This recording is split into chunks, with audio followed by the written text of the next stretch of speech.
సజీవుడైన యేసు ప్రభుల వారి ప్రశస్త నామంలో ఈ చక్కటి కూడికలలో దేవుని వాక్యాన్ని బోధించడానికి నాకు దేవుడు కలుగజేసిన ఈ అవకాశం కొరకు హోసన్న పరిచర్యల అధికారుల కొరకు నా హృదయపూర్వకమైన ధన్యవాదాలు చెల్లించుకుంటున్నాను. దైవ సేవకులందరి కొరకు సౌత్ ఆఫ్రికా నుండి వచ్చిన దైవ సేవకులకు ఆ కోళ్ళందరికీ నా హృదయపూర్వకమైన ధన్యవాదాలు చెల్లించుకుంటున్నాను. మనము గడిచిన రోజులన్నీ కూడా ఆత్మచేత అభిషేకించబడిన దైవ సేవకుల గొప్ప వర్తమానాలు మనం వింటూ వస్తున్నాం. నేను ప్రతి మాట పోగొట్టుకోకుండా జాగ్రత్తగా మాటలు వింటూ నా జీవితంలో ఏది ఇంకా నేను సరిచేసుకోవాలో అనే ఆలోచనతో దైవ సేవకులు చెప్పే ప్రతి మాట కూడా జాగ్రత్తగా వింటూ వచ్చాను. నన్ను నిజంగానే దైవజనుల యొక్క మాటలు ఎంతో బలపరుస్తూ వచ్చాయి. మీరు కూడా బలపరచబడుతున్నారని నా నమ్మకం. వాక్యాన్ని మనం వినకముందు మీరు ఎక్కడో ఒక దగ్గర నిశ్శబ్దంగా కూర్చుంటే మీరు దేవుణ్ణి గౌరవించిన వాళ్ళు అవుతారు. మనము దేవుణ్ణి అగౌరవపరచాలంటే అసభ్యంగా మనం ప్రవర్తిస్తే దేవుడు దుఃఖపడతాడు. ప్రభుని సంతోషపెట్టడానికి కాస్త మనము పద్ధతిని పాటిస్తాము. పరిశుద్ధ గ్రంథమైన బైబిల్లో ప్రకటన గ్రంథము 3వ అధ్యాయం, ప్రకటన గ్రంథం 3వ అధ్యాయం 7వ వచనం నుండి 12వ వచనం వరకు ఉన్న విషయాలు ఈ మధ్యాహ్న సమయమందు మీతో మాట్లాడుటకు ప్రభువు నాకు సహాయం చేయాలి. ఆ గొప్ప దేవుని యొక్క మహాకనికరం, భవిష్యత్తులో జరిగే అనేక కార్యాలు ఆ కృపగల దేవుడు ఈ పరిశుద్ధ గ్రంథమైన బైబిల్లో పొందుపరిచి పెట్టాడు. అందుకని పౌలు గారు ఒక చక్కటి విషయం చెప్పారు. ఆయన చెప్పిన మాట, ప్రతి లేఖనము ఆత్మావేశం వలన కలిగినది అని చెప్పాడు. ఏ లేఖనం కూడా మనుష్యావేశం వలన కాదు, దేవుని ఆత్మ ద్వారా అది రాయబడి ఉందని చెప్పాడు.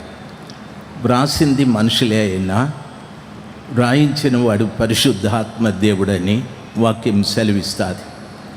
పరిశుద్ధాత్మ దేవుడు ఏదో ఒక కాలానికి సంబంధించిన వారు కాదు. ఆది నుండి మనము ఆత్మను గుర్చిన సమాచారాలు పరిశుద్ధ గ్రంథమైన బైబిల్లో వింటూనే ఉన్నాం. ఆఖరి వరకు కూడా మొట్టమొదట బైబిల్ ఈ రీతిగా సెలవిస్తారు, దేవుడు భూమి ఆకాశములను కలుగజేశాను. అయితే భూమి నిరాకారముగాను శూన్యముగాను అగాధ జలముల మీద చీకటి కమ్మి ఉండెను, దేవుని ఆత్మ దాని మీద అల్లాడుచుండెను అని చెప్పబడింది. బైబిల్ ప్రారంభంలో పరిశుద్ధాత్మ దేవుని గురించి చెప్పబడ్డది. బైబిల్ ఆఖరిలో కూడా ఈ రీతిగా చెప్పబడ్డది, ఆత్మయు పెళ్లి కుమార్తెయు ఇక్కడికి ఎక్కిరమ్ము అని ప్రకటన 22లో చెప్పారు. కాబట్టి ఆత్మదేవుడు ఈరోజు వాడు కాదు, నిన్నటి వాడు కాదు, ఆది నుండి ఉన్నవాడు, అంతం వరకు ఉండేవాడు. ఆయన సృష్టికర్త. ఆయన సంఘంలో ఉన్నటువంటి ప్రతి బిడ్డను క్రీస్తు ప్రభుల వారి పెళ్లి భార్యల్నిగా నిర్మాణం చేసే ఒక నిర్మాణకుడు అని చెప్పాలి. అంత గొప్ప దేవుడు పరిశుద్ధాత్మదేవుడు. ఆత్మదేవుని యొక్క సన్నిధి ఈ ప్రాంతం అంతా కూడా సంచరిస్తూ ఉంది. మీ మధ్యన పరిశుద్ధాత్మ దేవుడు ఉన్నాడు, అందులో సందేహం లేదు. నా నమ్మకం ఈ ఉదయం నుండి పరిశుద్ధాత్మ దేవుడు భక్తుల ద్వారా మీతో మాట్లాడే ప్రతి మాట మీ హృదయానికి తెలియబరుస్తూ మీరేమై ఉన్నారు, మీరేం కావాలి అని హెచ్చరిస్తూ ఉన్నాడు.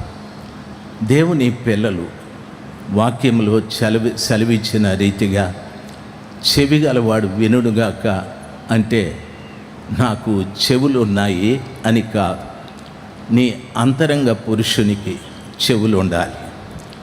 అంతరంగ పురుషుడు వినగలిగితే అప్పుడు నీవేం కావాలో ఇక్కడ సరిచేయబడుతూ ఉంటావు. పరిశుద్ధ గ్రంథమైన బైబిల్లో ఈ 7 సంఘాలను గురించి రాయబడ్డాయి. నిలబడ్డ ప్రతి దైవ సేవకుడు కూడా ప్రస్తుత దినము లేక చాలా కాలం నుండి యేసు ప్రభుల వారు వస్తారు. సంఘము సిద్ధపడాలి, పెళ్లి కుమార్తెగా సిద్ధపడాలని ఎన్నో చక్కటి హితవులు బోధిస్తూ ఉన్నారు.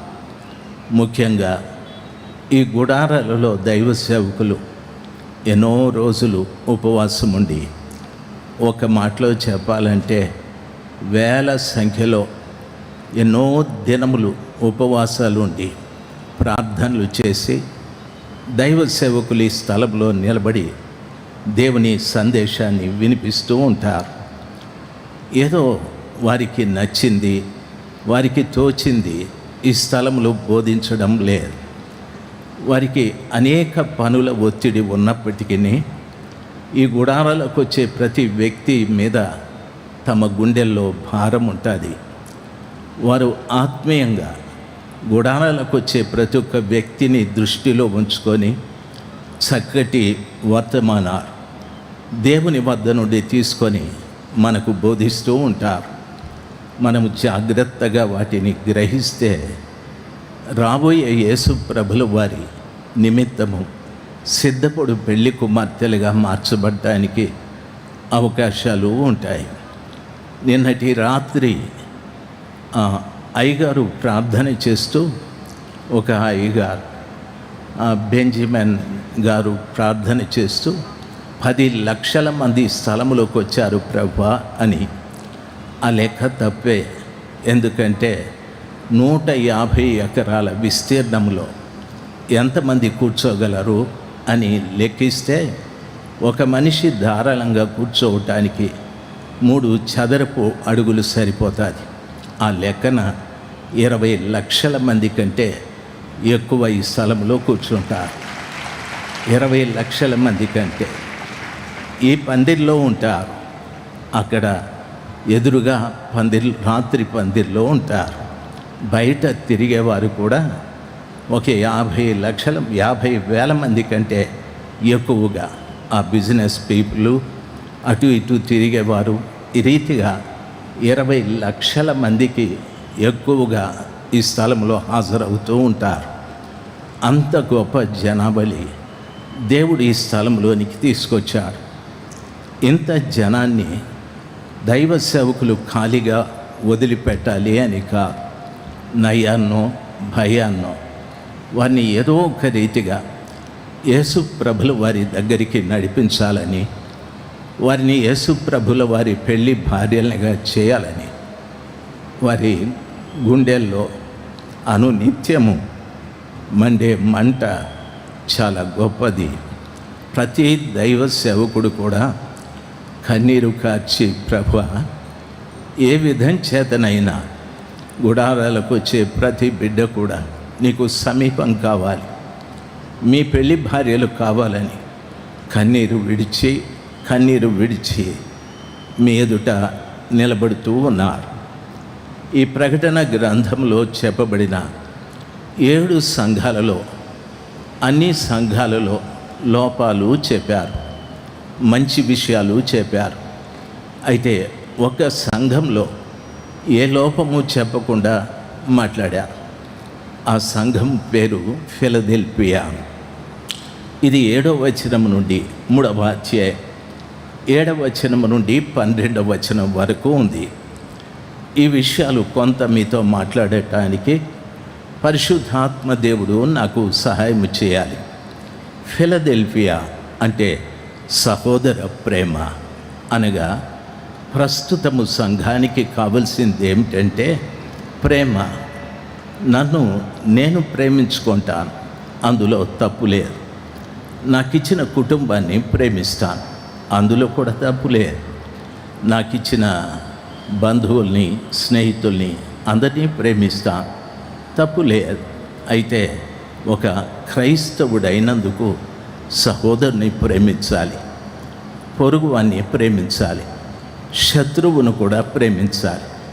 గత రాత్రి వెస్లీ అయ్య గారు మాట్లాడుతూ నిబంధనల గురించి మాట్లాడుతూ క్రొత్త నిబంధన అని చెప్పాడు.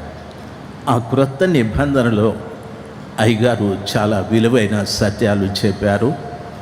నేను ఎరిగిన విషయం చెప్తున్నా. క్రొత్త నిబంధనలో ప్రేమ గురించి ప్రభులు వారు చెప్పారు.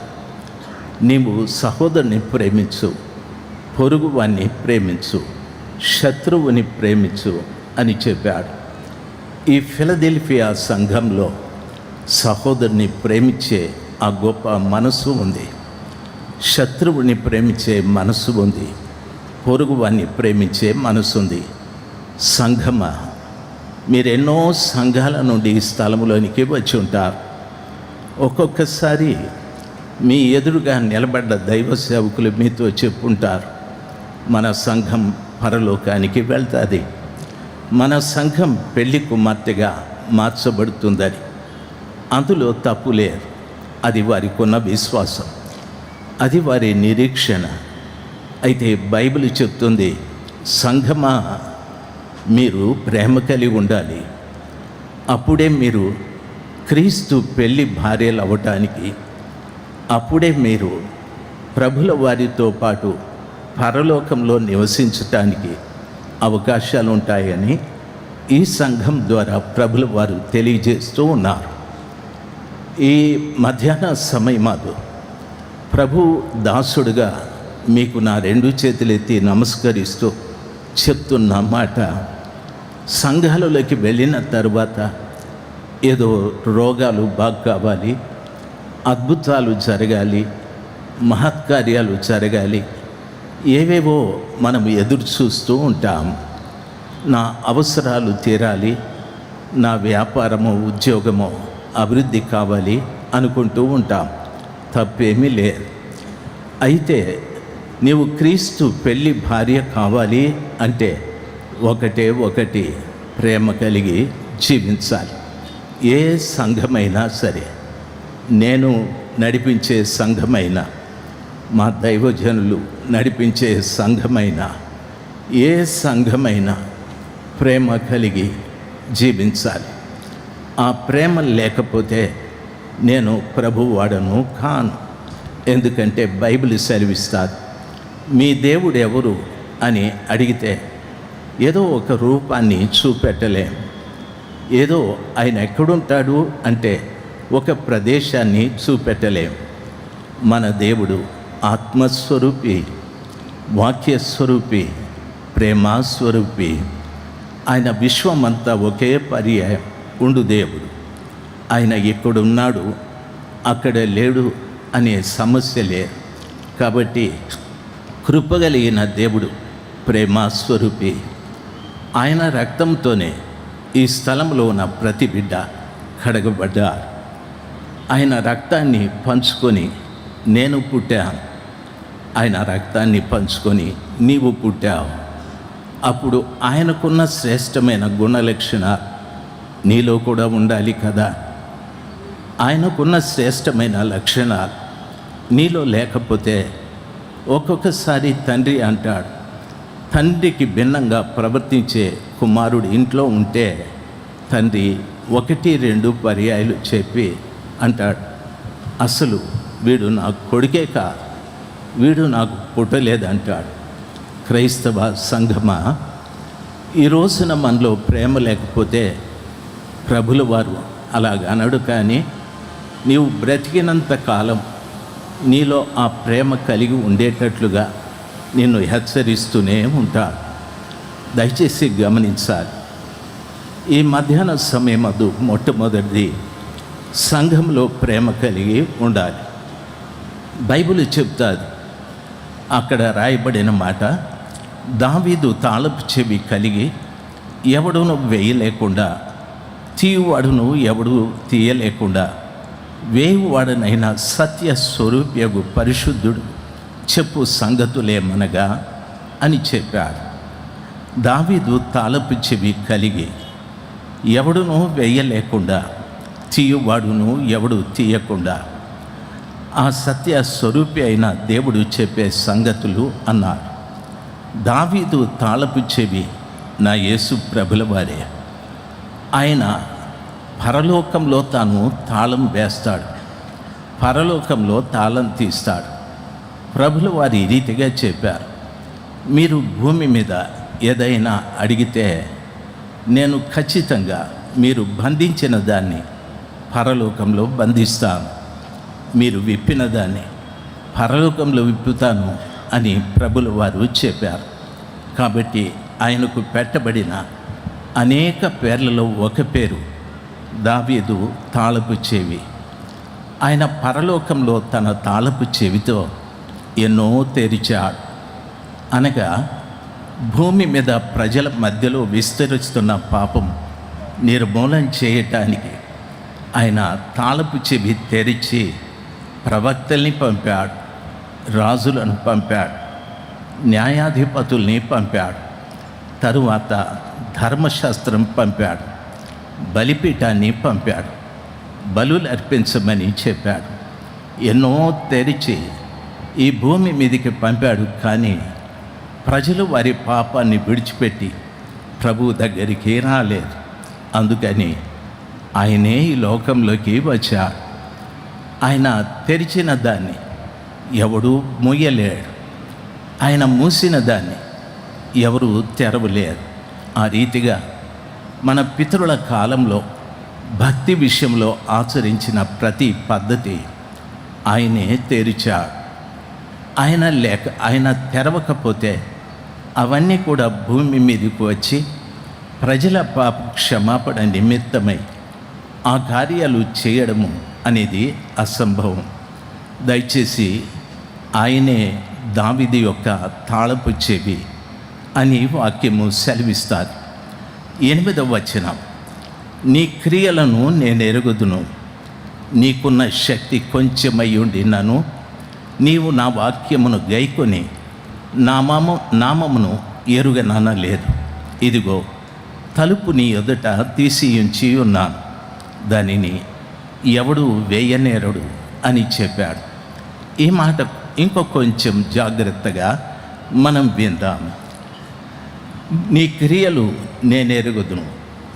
సంఘంతో ఫిలదెల్ఫియా సంఘంతో ప్రభు చెప్తున్న మాట, నీ క్రియలు నాకు తెలుసు, నీకున్న శక్తి కొంచెమే, నీవు నా వాక్యమును గైకొన్నావు, నా నామమును ఎరుగననలేదు అని చెప్పాడు.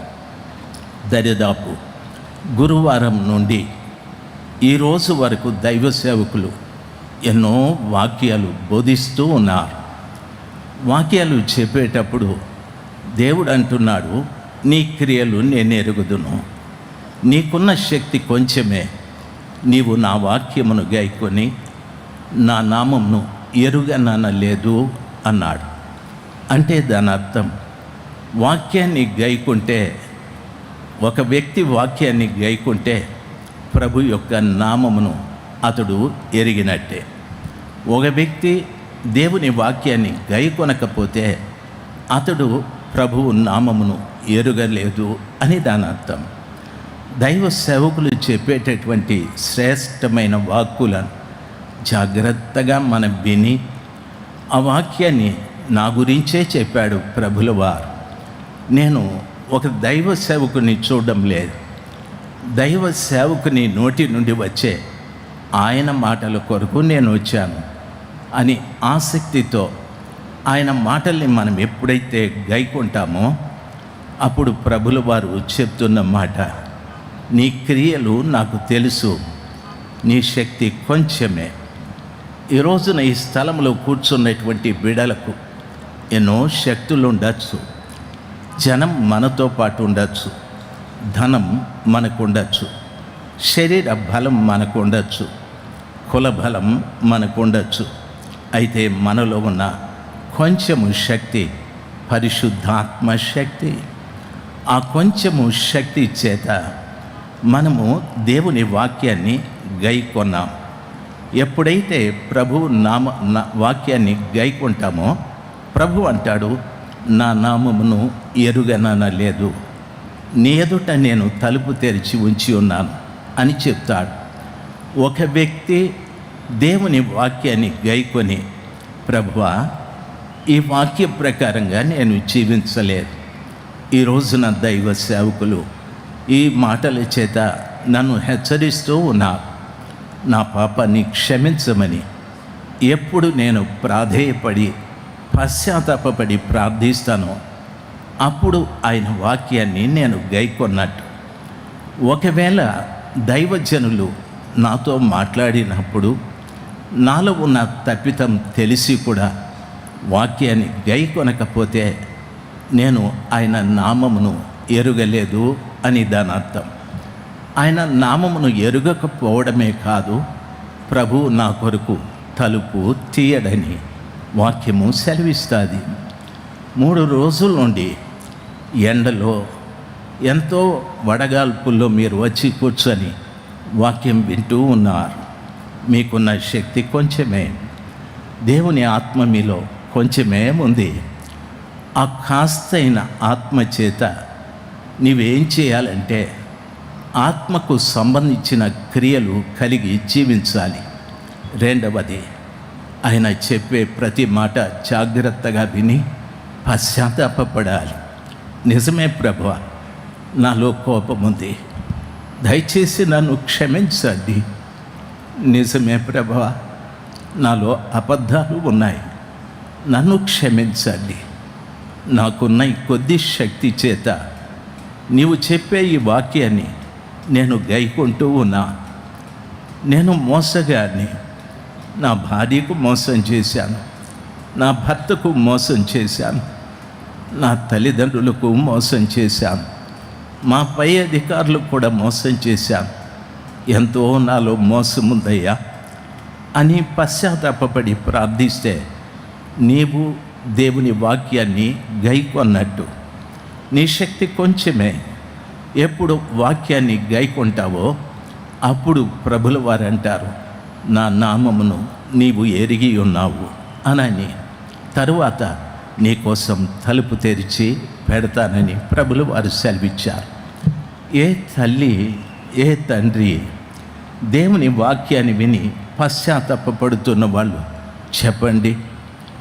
ఏ తల్లి, ఏ యవనస్తుడు, ఏ యవనస్తురా గొంతు చించుకొని గుండెలు బద్దలయ్యేటట్టు మీ ముందు నిలబడి రోజులు ఉపవాసాలుండి మీ కొరకు అంత గట్టిగా వాక్యాన్ని బోధిస్తుంటే కనీసం మీ హృదయం చెలించలేదేంది?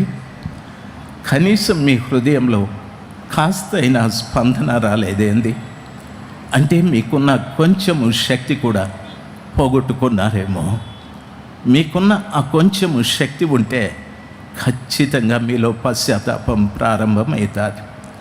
ఎటువంటి పశ్చాత్తాపమో తెలుసా? బైబిల్ ఈ రీతిగా సెలవిస్తుంది.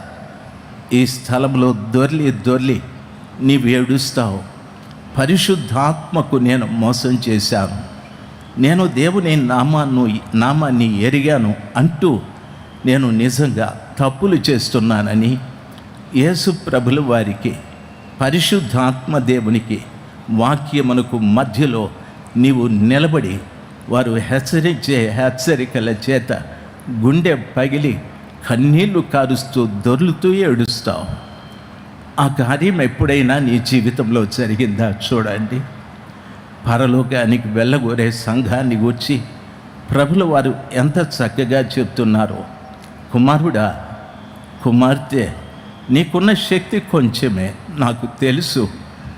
అయితే మీరు నా వాక్యాన్ని గైకొనకపోతిరి అనలేదు. మీరు గైకొనాలి. గైకొంటే అప్పుడు మీరు నా నామమును ఎరుగుదురు. ఎప్పుడు ప్రభువు నామమును నేను ఎరుగుదునో అప్పుడు ప్రభువు కూడా నన్ను ఎరుగుతాడు. దయచేసి గమనించాలి.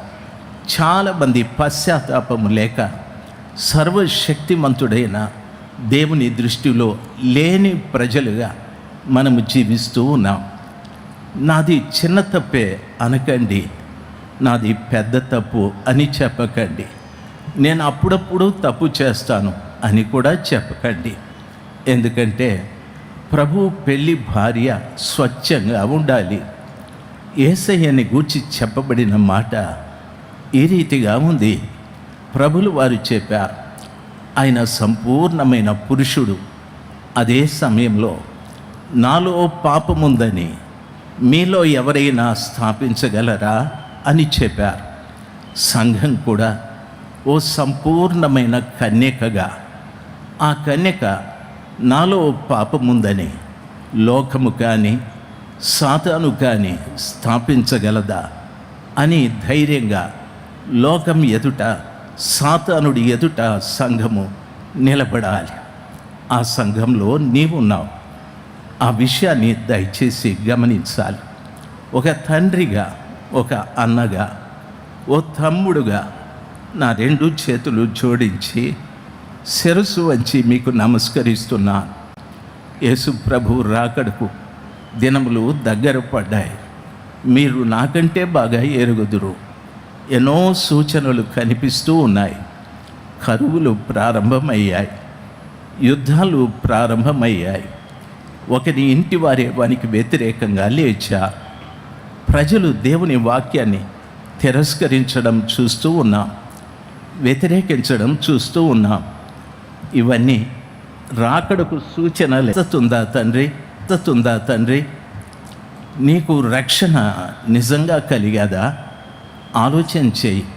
ప్రభువు నామమును మనం ఎరిగితే, కృపగల దేవుడు తన నామమును ఎరిగిన వానికి స్వస్థత దయచేస్తాడు, రక్షణ దయచేస్తాడు. వాక్యం ఆ రీతిగా సెలవిస్తాడు. ఈ మధ్యాహ్న సమయమందు ఆ కృపగల దేవుని ఎదుట ముఖ్యంగా నేను చేయవలసింది, ప్రభు వాక్యం నాతో హెచ్చరించినప్పుడు ఏ చిన్న తప్పైనా సరే ఆయన పాదాల చెంత కన్నీళ్లతో నేను ఒప్పుకొని విడిచిపెట్టాలి. దాని విషయమే నేను సిగ్గుపడకూడదు, దాని విషయమై నేను జంకకూడదు. దేవుని వాక్యంలో చెప్పబడిన మాట దయచేసి వినాలి. దేవుడు అంటున్నాడు, నేను నీ ఎదుట తలుపు తెరిచి ఉంచుతాను, దాన్ని ఎవడు కూడా వేయనేరడు. యూదులు కాకయే తాము యూదులమని అబద్ధమాడు సాతాను సమాజపు వారిని రప్పించేదను. వారు వచ్చి నీ పాదముల ఎదుట పడి నమస్కారం చేసి, ఇదిగో నేను నిన్ను ప్రేమించితనని తెలుసుకున్నట్లు చేతును అని అంటారు. ఎంతోమంది అబద్ధ బోధకులు ఉన్నారు. మనం వింటూ ఉంటాం, ఎన్నో తప్పుడు బోధలు చేస్తూ ప్రజల్ని దారి తప్పిస్తున్న దినాలివి. మీ మనసు నొచ్చుకుంటూ ఉంటారు. నేను ఇంత సత్యవాక్యాన్ని బోధిస్తుంటే వీళ్ళెందుకు ఈ తప్పుడు బోధలు బోధిస్తున్నారు, వీళ్ళెందుకు ఈ పని చేస్తున్నారు అని నీ మనసు ఎంతో నొచ్చుకుంటుంది. అయితే వాక్యం సెలవిస్తుంది, నీవెప్పుడైతే పశ్చాత్తాపడి ఆయన నామమును ఎరుగుదువో, అప్పుడు ఆ కృపగల దేవుడు నిన్ను ఎరిగి ఆయన నామములో ఉన్న శక్తి నీకు ప్రసాదిస్తాడు. నీవు రక్షించబడతావు, నీవు స్వస్థపరచబడతావు. నీ కొరకు తలుపులు తెరిచి ఉంచుతాడు. నీవు లోపల ప్రవేశించటానికి ముఖద్వారం దగ్గరికి వస్తావు. అప్పుడు ఈ తప్పుడు బోధకులందరూ కూడా నీ దగ్గరికి వచ్చి వారు నీ పాదాలకు నమస్కారం చేసేటట్టుగా ప్రభువు చేస్తాడు. అందుకే బైబిల్ సెలవిస్తుంది, భక్తిహీనులను చూసి వ్యసన పడకుము అని చెప్పాడు. ఎవరు ఏం బోధించినా, ఎవరేం చేసినా నేను చేయగలిగింది ఏమీ లేదు. నాకు ఇచ్చిన పని నేను జాగ్రత్తగా చేసుకుంటూ వెళ్ళడం నా ధర్మం. ఆ రీతిగా చేస్తూ ఉంటే ఈ పనికిరాని బోధకులందరూ ఏదో ఒక్కరోజున నీ పాదాల మీద పడి క్షమించమని అడుగుతారు. అప్పుడు తెలుస్తుంది తప్పుడు బోధకులకు అందరికీ నీవెవరు అంటే, నేను నిన్ను ప్రేమించితనని తెలుసుకునేటట్లు చేస్తానని ప్రభు సెలవిచ్చాడు. అప్పుడు నిన్ను ప్రభు ప్రేమిస్తున్నాడు అనే సమాచారం వారికి తెలుస్తుంది.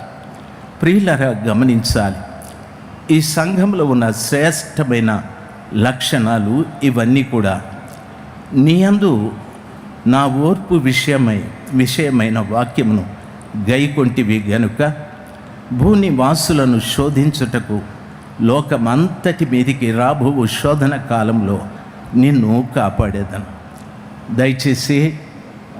దయచేసి గమనించాల్సింది, ప్రభు వాక్యం సెలవిస్తుంది, నీవు నా ఓర్పు విషయమై వాక్యమును గైకొంటివి గనుక అని చెప్పాడు. వాక్యాన్ని నేను ఎందుకు గైకొనాలి అంటే, 1, నేను ఆయన నామమును ఎరుగుటకు, 2, ఆయన నా కొరకు తలుపు తీయటానికి, 3, ఎందుకు నేను వాక్యాన్ని గైకొనాలి అంటే ప్రభువు చెప్తున్నాడు, చూడండి, నా ఓర్పు విషయమైన వాక్యమును గైకొంటివి. ఒక వ్యక్తి దేవుని వాక్యాన్ని గైకుంటే ఆయనలో ఓర్పు పెరగడం ప్రారంభిస్తుంది, ఆమెలో ఓర్పు పెరగడం ప్రారంభిస్తుంది. చాలామంది తల్లులు చెప్తారు, నా భర్త నన్ను సరైన రీతిగా చూడడం లేదని. చాలామంది తల్లిదండ్రులు చెప్తారు, మా పిల్లలు మమ్మల్ని ఇబ్బంది పెడుతున్నారని. చాలామంది చెప్తారు, మేం పనిచేసే స్థలంలో మాకు ఇబ్బందికరంగా ఉందని. దయచేసి గమనించాలి, దాని విషయంలో క్రైస్తవుడికి ఓర్పు అవసరం. ప్రభులు వారు చాలా స్పష్టంగా చెప్పారు, నీవు నా ఓర్పు విషయమైన వాక్యమును గైకొంటివి. వాక్యాన్ని ఒక వ్యక్తి గైకొనడం వలన ఆ వ్యక్తిలో యేసు ప్రభుల వారికి ఉన్నంత ఓర్పు అది రావడం ప్రారంభమవుతుంది. యేసయ్యకున్న ఓర్పు ఎంత అని అడిగితే ఆయన మీద ఎన్నో అపవాదులు మోపారు, ఆయన ముఖం మీద ఉమ్మి వేశారు, ఆయన గడ్డపు వెంట్రుకలు లాగారు, ఆయన కళ్ళకు గంతలు కట్టారు, పిడిగుద్దులు గుద్దారు, నిన్నెవరు కొట్టారో ప్రవచించమని చెప్పారు. హింసాత్మకమైన మరణం ఆయన వీపు మీద దున్నిన చేనిలాగా చీల్చేశారు. ఎందుకు కొడుతున్నారు అని ఎదురు మాట ఒకటి చెప్పలేరు. ఎందుకు చెప్పలేదంటే, ఓర్పు కలిగిన దేవుని వాక్యం సెలవిస్తారు. క్రైస్తవుడి రోజున దేవుని వాక్యాన్ని గైకొనడం వలన యేసు ప్రభుల వారికి ఉన్న ఓర్పు తనలో పెరుగుతూ వస్తుంది. ఎందుకు ఓర్పు అంటే, నిన్ను అవమానించేవారు నీ చుట్టూ లేస్తారు, నిన్ను నిందించేవారు చుట్టూ లేస్తారు, నీవు చెయ్యని కార్యములను గూర్చి నిర్నిమిత్తముగా నీ మీద చెడ్డ మాటలెలా పలికేవారు రోజు ఎక్కువైతారు. అప్పుడు నా హృదయంలో వారి మీద ద్వేషం వస్తుంది, పగ వస్తుంది, కోపం వస్తుంది. అందుకని ప్రభు అంటున్నాడు, నా వాక్యాన్ని గైకుంటే నా విషయమైన ఓర్పే నీకు కూడా వస్తుంది అని చెప్పాడు. దేవుని వాక్యాన్ని గైకొనడం వలన యేసు ప్రభుల వారిలో ఉన్న ఓర్పు నీలోకి వస్తుంది. తల్లి, నీలోకి వస్తుంది నా ప్రియమైన తండ్రి. చాలామంది ఓర్చుకునే ఆ సామర్థ్యత లేక భర్తను విడిచిపెట్టి వెళ్ళిపోయిన వారు ఉన్నారు, భార్యల్ని విడిచిపెట్టి వెళ్ళిపోయిన వారు ఉన్నారు. చాలామంది పోట్లాడుకున్నవారు, ఒకరినొకరు చంపుకున్నవారు, ఒకరి మీద ఒకరు కేసులు పెట్టుకొని పోలీస్ స్టేషన్లో ఉన్నవారు లెక్కలేనంతమంది. అది కుటుంబాల్లోనే కాదు, సంఘాలలో కూడా విధంగా జరుగుతూ ఉన్నాయి. ఓర్పు లేక బైబిల్ రీతిగా సెలవిస్తుంది, ఓర్పు ద్రోహ కార్యములు జరగకుండా చేయునని. కాబట్టి ఓర్పు నాకు ఎలాగొస్తుంది అంటే, దేవుని వాక్యాన్ని జాగ్రత్తగా నేను గైకుంటూ ఉండాలి. ఒకరోజు కాదు, 2 రోజులు కాదు, నేను బ్రతికినంత కాలం కృపగల దేవుని వాక్యాన్ని జాగ్రత్తగా విని నాలో ఉన్న తప్పితాల్ని సరిచేసుకుంటూ ఉంటే నేను పరిశుద్ధుడు అవ్వడమే కాదు, నాలో ఓర్పు కూడా పెరుగుతూ వస్తుంది. రాబోయే దినాలలో నీకు వ్యతిరేకంగా ప్రతికూలమైన వ్యక్తులు చాలామంది లేస్తారు, ఇప్పటికే లేచారు. అయినా వారి విషయంలో కూడా ఓర్పు కలిగి ఉండటానికి ప్రభుత్వాలు లేస్తాయి, పరిపాలకులు లేస్తారు. ఎంతోమంది మతోన్మాదులు, ఎంతోమంది అల్లరి మూక లేస్తారు. అయినా నీలో దేవుడు ఆయన వాక్యాన్ని గైకుంటూ ఉంటే ఆ కృప కలిగిన దేవుడు నిన్ను, ఆయన నామాన్ని నువ్వు ఎరిగిన వ్యక్తిగా, ఆయన నిన్ను ఎరిగిన వ్యక్తిగా నీ కొరకు ఆయన తలుపులు తెరిచి నీలో ఆయన ఓర్పును పెంచుతూ వస్తాడు. ఓర్పుతో పాటు పాపం నీలో నుండి పోతూ ఉండగా పరిశుద్ధత కూడా నీలో పెరుగుతూ వస్తుంది. ప్రియ తల్లి, ఎన్నో సంవత్సరాల నుండి, ప్రియమైన తండ్రి, ఎన్నో సంవత్సరాల నుండి వాక్యం వింటూ ఉన్నావు. నేను అడిగే చిన్న ప్రశ్న, నీకు ఓర్పు ఉందా? చూడండి, ఓర్పు లేక వారితో వీరితో జగడాలు, వారితో వీరితో పోట్లాటలు, అల్లర్లు అయిపోతూ ఉన్నాయి. అవమానించబడుతూ ఉన్నాం. మన మధ్యన సంబంధాలు తెగిపోతూ ఉన్నాయి. ఓర్పు రావాలి అంటే ఈ మధ్యాహ్న సమయం ఈ స్థలంలో కూర్చున్న ప్రతి బిడ్డకు నా మనవి, దేవుని వాక్యాన్ని గైకొనాలి. నీకున్న శక్తి కొంచెమే, దేవునికి తెలుసు. నీ క్రియలు కూడా ప్రభుల వారికి తెలుసు. అయితే వాక్యాన్ని గైకొంటే ఆ కృపగల దేవుడు నీలో ఓర్పును పెంచుతూ వస్తాడు. చాలామంది అంటారు, సార్ నా వ్యాపారం అభివృద్ధి కావాలని. దైవ సేవకులు వ్యాపారం కొరకు ప్రార్థిస్తారు. నాకు ఉద్యోగం రావాలి ప్రార్థిస్తారు, వివాహం కావాలి ప్రార్థిస్తారు. ఇబ్బంది ఏమీ లేదు. అయితే ప్రభువు చెప్పిన ఓర్పు లేకపోతే, ఇంత డబ్బు సంపాదించి నీ కుటుంబంలో ఓర్పు లేకపోతే రోజు అసమాధానమే కదా, రోజు అనైక్యతే కదా, రోజు ఇద్దరి మధ్యన గొడవలే కదా. అందుకని ప్రభుల వారు చెప్తున్న మాట, నీవు నా వాక్యమును గైకొంటివి, భూనివాసులను అంటాడు, నీవు నా ఓర్పు విషయమైన వాక్యమును గైకొంటివి అని చెప్పి ప్రభుల వారు అంటారు, భూనివాసులను శోధించుటకు లోకమంతటి మీదికి రావు శోధన కాలంలో నేను నిన్ను కాపాడుదును. ఈ మాట విషయమై ఒకసారి గట్టిగా హల్లెలూయా చెప్దాం. మరలా ఒకసారి చెప్దాం. ప్రభువు ఈ రీతిగా చెప్తున్నాడు, బాబు నా వాక్యాన్ని గైకొంటివి, ఎందుకో తెలుసా? ఓర్పు విషయమై.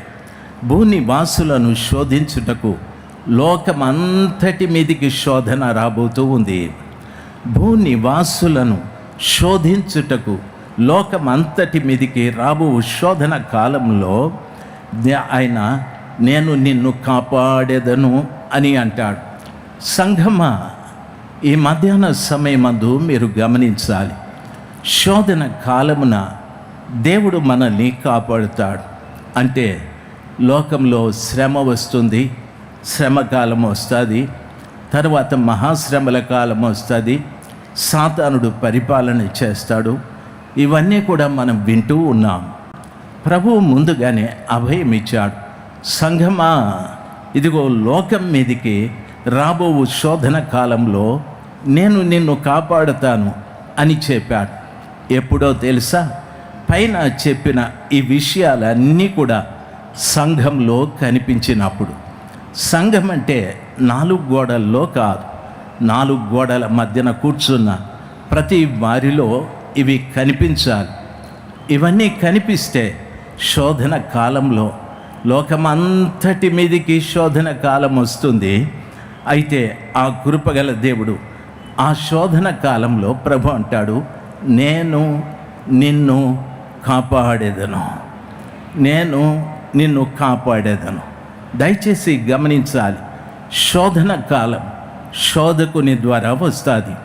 అయితే శోధకుడు సంఘం పట్ల ఏ దురుద్దేశం కలిగి ఉన్నా, ఏ చెడు అభిప్రాయం కలిగి ఉన్నా, సంఘానికి ఏ నష్టం కలిగించాలి అనుకున్న కృపగల దేవుడు ఈ యొక్క లవొదికీయ సంఘంలో ఉన్నటువంటి ఫిలదెల్ఫియా సంఘంలో ఉన్నటువంటి ఈ గుణములన్నింటినీ మన సంఘంలో చూసి అంటాడు, ఈ శోధన కాలంలో నేనే మిమ్మల్ని తప్పిస్తా, ఇంకొకరు కాదు, మీ సంఘ పెద్దలు కాదు, లేక మీ కాపరులు కాదు, మిమ్మల్ని, మీ సంఘ పెద్దల్ని, మీ కాపరులను, మీ సంస్థలను, సంస్థలో ఉన్న ప్రతి వారిని కూడా నేనే కాపాడుతాను, భయపడకండి. అయితే దానికి ముందు పైన చెప్పిన విషయాలన్నీ కూడా మీలో కనిపించాలని ప్రభులు వారు చెప్తూ ఉన్నారు. దేవుని బిడ్డలు మీరు దయచేసి వినాలి. ఎవరైనా మిమ్మల్ని చూసి నువ్వు చెడ్డవాడివి అనొచ్చు, నీవు మంచిదానివి అనొచ్చు. ప్రభు అంటాడు, మంచివారిని చెడ్డవారిని ఆయన వారి మీద తన కనుదృష్టి ఉంచాడని, మంచివారిని చెడ్డవారిని కూడా ఆయన ప్రేమిస్తున్నాడని. ఈ రోజున ఈ స్థలంలో కూర్చున్న వారిలో మంచివారు ఉన్నారు, చెడ్డవారు ఉన్నారు. దయచేసి వినాలి. అందరినీ ప్రభుల వారు సమానంగా చూస్తున్నాడు, సమానంగా ప్రేమిస్తున్నారు. ఆయన ప్రేమని అర్థం చేసుకొని ఈ చెప్పిన ఈ మాటలన్నిటి ప్రకారముగా నీవు జీవించగలిగితే ఆ కృప కలిగిన దేవుడు మన పట్ల ఒక గొప్ప కార్యాన్ని చేస్తాడు. ఎంతమందికి నా మాటలు అర్థమవుతున్నాయో ఒకసారి గట్టిగా హల్లెలూయా చెప్దాం. హల్లెలూయా గట్టిగా చెప్దాం. హల్లెలూయా. దైవజనాంగమా, దయచేసి గమనించాలి. బైబిలు ఈ రీతిగా చెప్పబడి ఉంది. 12వ వచనాన్ని చదువుతాను. ప్రభు వాక్యం ఈ రీతిగా సెలవిస్తుంది. సరే నాయన 11 కొడుకు, నేను త్వరగా వచ్చుచున్నాను. ఎవడును నీ కిరీటం అపహరింపుకున్నట్లు. సార్ ఇది వినండి. నేను త్వరగా వచ్చుచున్నాను, ఎవడును నీ కిరీటము అపహరింపకుండునట్లు నీకు కలిగిన దానిని గట్టిగా పట్టుకొనుము. సార్ దయచేసి గమనించాలి. నాయన కొంచెం ఇక్కడ రండి కొడుకు, ఇట్లా వరుసగా నిలబడండి, ఇట్లా నాకు కనిపించేటట్లు. Praise the lord, praise the lord. అక్కడ నుండి అక్కడ వరుసగా అయ్యగారు చెప్పినట్లు విన. Praise the lord, praise the lord, praise the lord. దయచేసి సార్ 11వ వచనం చదవండి. నేను త్వరగా వచ్చుచున్నాను. అవకాశం ఉంటే డిస్ప్లేలో పే చేయండి సార్. నేను త్వరగా వచ్చుచున్నాను. ఎవడును నీ కిరీటం అపహరింపకుండునట్లు. ఎవడు కూడా నీ కిరీటమును అపహరింపకుండునట్లు నీకు కలిగిన దానిని గట్టిగా పట్టుకొనుము. నీకు కలిగిన దాన్ని గట్టిగా పట్టుకోనండి. జయించు వానిని ఉండు కొడుకు, నీకు కలిగిన దాన్ని గట్టిగా పట్టుకోనండి. నాకు నా భార్య ఉంది, నాకు పిల్లలు ఉన్నారు, ఇల్లు ఉంది, ఆరోగ్యం ఉంది, ఆస్తిపాస్తులు ఉన్నాయి, వాటిని గట్టిగా పట్టుకోవడం నాకు అలవాటు. ప్రభుల వారు చెప్తున్నారు, నీకు కలిగినది ఏం కలిగది? ప్రభువు వాక్యంలో చెప్పబడిన రీతిగా నీకు ఓర్పు ఉండాలి. రెండవది, నీవు నామాన్ని ఎరిగి ఉండాలి. నేను నీకు రక్షణ ఇచ్చాను, స్వస్థత ఇచ్చాను. అదే సమయంలో నీ కొరకు నేనేం చేశానో తెలుసా? ప్రభుల వారు అంటారు, నేను త్వరగా వచ్చుచున్నాను, ఎవడును నీ కిరీటము అపహరింపకుండునట్లు నీవు కలిగిన దాన్ని గట్టిగా పట్టుకో అంటాడు. సార్ ఈ మాట బాగా గమనించాలి. ఎవడును నీకు కలిగిన దాన్ని అపహరించకుండా గట్టిగా పట్టుకో, నీ కిరీటము అని చెప్పాడు. ఇక్కడ 5 కిరీటాలు ఉన్నాయి సార్. దయచేసి గమనించవలసిన విషయం, ఒక్కొక్క కిరీటం చూడండి. ఇక్కడ ఆనంద కిరీటము అని ఉంది. అంటే ఎవరు సువార్తని, సత్య సువార్తని చక్కగా బోధించి ప్రజలను యేసయ్య దగ్గరికి తీసుకొస్తారో వాళ్లకు దేవుడు ఆనంద కిరీటాన్ని ఇస్తాడు సార్. నన్ను బాగా గమనించవలసిన విషయం, కొంతమంది దేవుని వాక్యాన్ని వక్రమమైన రీతిలో బోధిస్తూ ఉంటారు. కొంతమంది ప్రజలు దేవుని వాక్యాన్ని అటు ఇటు కాకుండా బోధిస్తూ ఉంటారు.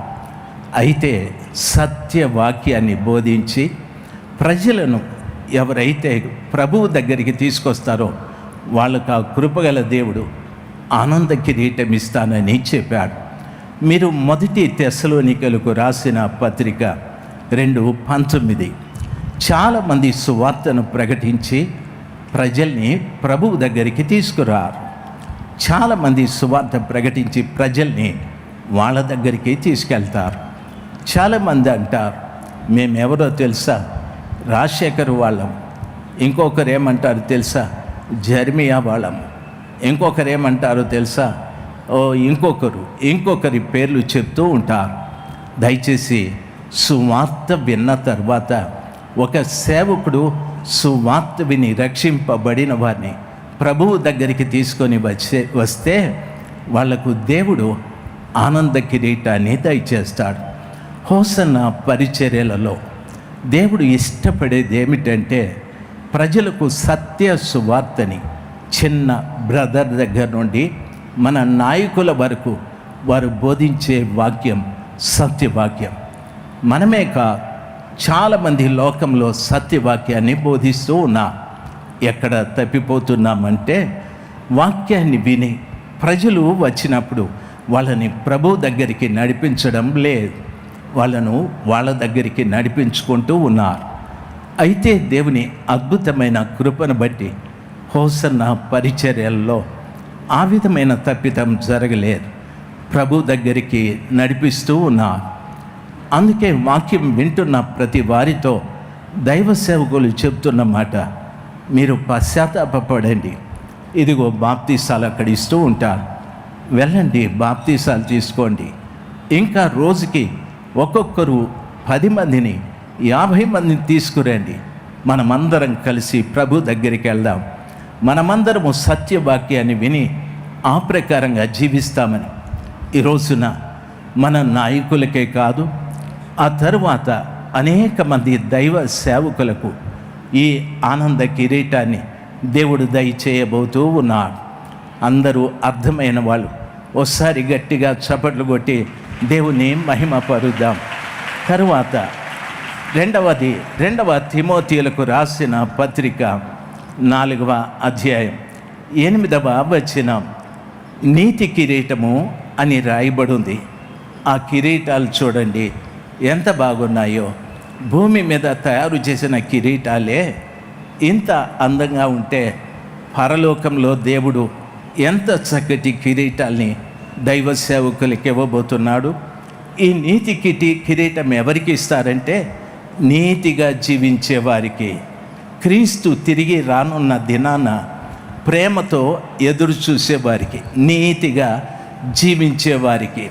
బైబిల్ చెప్తాది, 2 దేవాలయానికి వెళ్ళారని ఒక ఆయన దూరాన నిలబడి ఆయన ఆకాశం వైపు కన్నులెత్తి, ప్రభా నేను పాపిని, ఆకాశం వైపు కన్నులెత్తుట కూడా నాకు యోగ్యత లేదని పశ్చాత్తాపపడి ప్రార్థించాడు. బైబిల్ అంటది దేవుడు అతన్ని నీతిమంతునిగా చేసి ఆయన ఇంటికి పంపాడని. అనగా ఇక్కడ చెప్పబడిన మాట, ప్రతి దైవ సేవకుడు కూడా తమ ముందు కూర్చున్న ప్రజలను పశ్చాత్తాపపడేటట్టుగా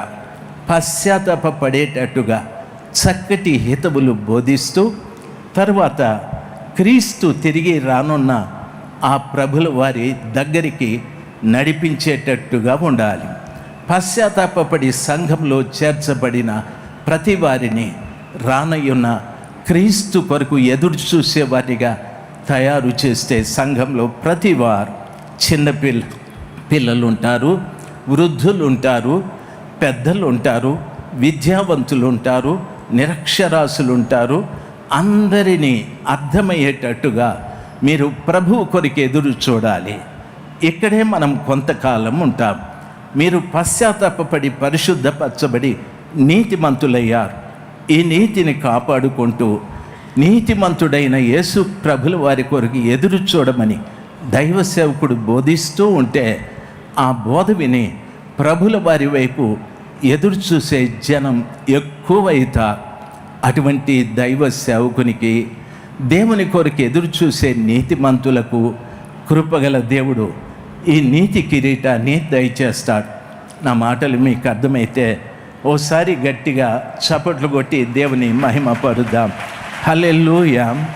3వది అక్షయ కిరీటం. నన్ను బాగా గమనించాలి. మొదటి కొరింథీయులకు రాసిన పత్రిక 9వ అధ్యాయం 25వ వచనం. ఇక్కడ అక్షయ కిరీటమని చెప్పబడింది. అంటే ఇది ఎవరికి లభిస్తుంది అనగా ఆత్మీయ పరుగు పందెంలో గెలిచిన వారికి, క్రమశిక్షణతో జీవించిన వారికి. అపోస్తలుడైన పౌలు గారు చెప్పారు, నేను గురి యొద్దకు వెళుతున్నాను, నేను గురి యొద్దకు వెళ్ళి నా పరుగును తుదముట్టించాను, నా విశ్వాసాన్ని కాపాడుకొంటిని. అంటే గురి యొద్దకు నేను వెళ్ళేటప్పుడు నా విశ్వాసాన్ని పాడు చేసే కార్యాలు బోరెడని నాకు ఎదురుపడ్డాయి. ఆకలి దప్పులు, అవమానాలు, ఆర్థిక ఇబ్బంది, నిందలు, నిష్కారణమైన దూషణలు, అల్లరులు ఎన్నో నా మీద పడ్డాయి. కానీ నేను నా విశ్వాసాన్ని కాపాడుకుంటూ వాటి వైపు చూడకుండా గురి వద్దకే పరిగెత్తుకుంటూ వెళుతున్నానని ప్రభుల వారు పౌలు గారు చెప్పారు. ఆ రీతిగా గురి వద్దకు పరిగెత్తే ఆ వ్యక్తికి దేవుడు అక్షయ కిరీటం ఇస్తాడు. నీకు కూడా ఎన్నో సమస్యలు రావచ్చు. నీ ఇరుగువారు, పొరుగువారు లేక నీ ఇంటి వారే అవమానించవచ్చు. కృంగిపోవద్దు. దయచేసి నీ గురి యేసయ్య. ఆయన వైపే చూడు, ఆయన కొరకే పరిగెత్తు, విశ్వాసాన్ని కాపాడుకో. అక్షయ కిరీటం నీకుందని దయచేసి దాని కొరకు ఎదురు చూడు. తర్వాత క్రమశిక్షణలో జీవించిన వారికి, ఈ రోజున చాలామందికి క్రమశిక్షణ లేదు. నా మాటలు మీరు అర్థం చేసుకోవాలి. ఎంతో ఖర్చుతో ఈ కూడికలు ఏర్పాటు చేశారు. కోట్ల రూపాయలతో ఈ కూడికలు ఏర్పాటు చేశారు. బహుశా నీవు కూర్చునే స్థలం 3 అడుగులే, నీవు తినే అన్నం పట్టడే. అయితే నీతో పాటు ఇన్ని లక్షల మంది భోంచేయాలి, ఇన్ని లక్షల మందికి చక్కటి వసతి ఏర్పాటు చేయాలి. మీరు అయ్యగారులు ఈ స్థలంలో నిలబడి అది చేయొద్దండి, ఇది చేయొద్దండి, తిరగద్దండి, నిల్చోవద్దండి, అరవద్దండి అంటే మన మధ్యన క్రమశిక్షణ లేదని. క్రమశిక్షణ నీలోనే ప్రారంభం కావాలి. నేను వచ్చింది దేవుని సన్నిధానం లేకి, సర్వశక్తిమంతుడైన దేవుని చూడటానికి వచ్చాను. ఆ గొప్ప దేవుని ఎదుట క్రమం లేకుండా నేను జీవించకూడదు. నాకు క్రమశిక్షణ అవసరం. క్రమశిక్షణ నాకుంటే గురిని చూసే అవకాశాలు నాకుంటాయి. గురి యొద్దకు పరిగెత్తే శక్తి నాకుంటాయి. క్రమశిక్షణ లేకపోతే గురి తెలియదు. గురి లేకుండా పరిగెత్తు ఎక్కడో గుంటలో పడిపోతాం. చాలామంది క్రమశిక్షణ లేకుండా చెడిపోయిన వారు, పడిపోయిన వారు, దేవునిలో వెనక్కి వెళ్ళిపోయిన వారు లెక్కలేనంతమంది ఉన్నారు. మీరు ఆ రీతిగా కాకూడదని ఒక తండ్రిగా నా శిరస్సు వంచి మీకు నమస్కరిస్తున్నాను. క్రమశిక్షణ చాలా ముఖ్యం. ఎంతో ఖర్చుతో కూడింది, ఎంతో ప్రయాసంతో కూడింది. నా ముందు నిలబడి మాట్లాడిన దైవ సేవకులు అనిల్ గారు పదే పదే చెప్పారు, మా భుజముల మీద ఈ భారం ఉందని. నిజంగానే ఈ భారం భరించలేం.